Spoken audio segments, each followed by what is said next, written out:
From the Detroit Free Press, I'm Brian Todd with today's voice briefing.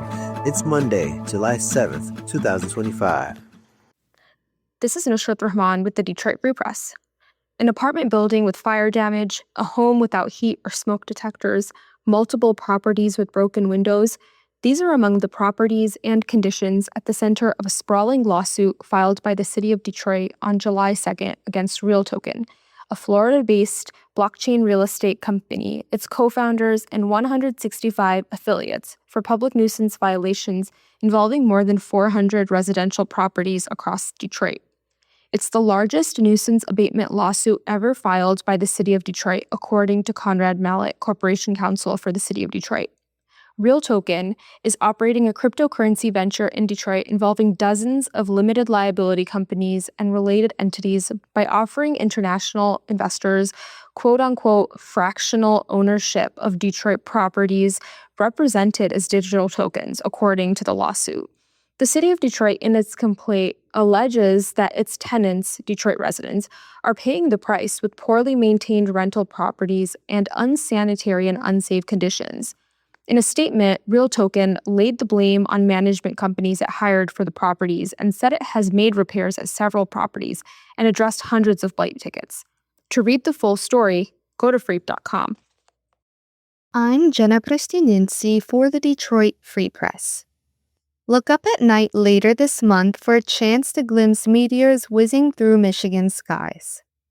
The Alpha Capricornids will become active July 12th. Then the Southern Delta Aquarids are set to begin July 18th.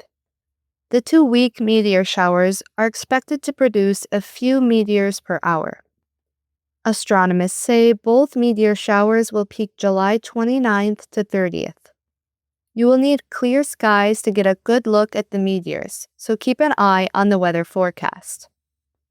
Consider heading to one of Michigan's dark sky areas for best viewing. To learn more, visit freep.com. Hey there, everybody. This is Omari Psycho for the second Pistons beat writer for the Detroit Free Press. On this week's episode of our podcast, The Pistons Post, Bryce Lyman and I discuss free agency additions Caris LeVert and Duncan Robinson, and we're joined by Keith Smith to analyze their cap situation. Here's a quick snippet of our conversation.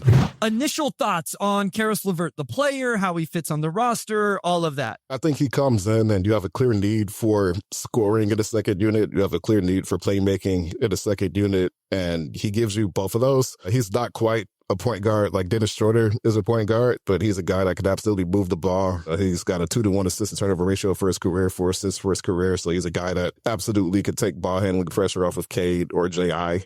He kind of steps into that Schroeder role where, like, now with him and between him and Cade and J.I., like, you could always have 2 ball handlers on the floor. I've always liked Caris' game. I think he offensively is not a perfect fit just because he operates at the rim and from mid-range, and that's where Cade likes to operate. So we'll see how that works out. But he also can knock down threes. I think Cade could generate some pretty good threes for him, so it's not like teams are going to be helping off of him significantly. I think he shot 37% last year, so he's still capable, right? So I think he checks a lot of boxes for this team. And also he's 6'6", so they could have some pretty big lineups out there as well, where realistically J.I. may be the smallest guy in their rotation at 6'4". So I like Caris. I like his game. He's a different player from both Beasley and THJ, but I still think he fits this team pretty well. It was an interesting addition. I like Caris LeVert, the player. I'll be honest, as I went back through my notes for my post on the Substack and then went back and watched a game for the video breakdown on the Substack, I actually found myself more intrigued. Now,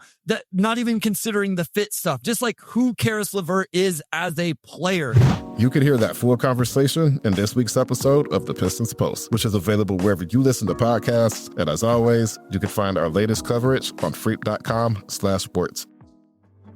Find more from the Detroit Free Press on freep.com. That's FREEP.com. Thanks for listening, and you'll hear more from us tomorrow.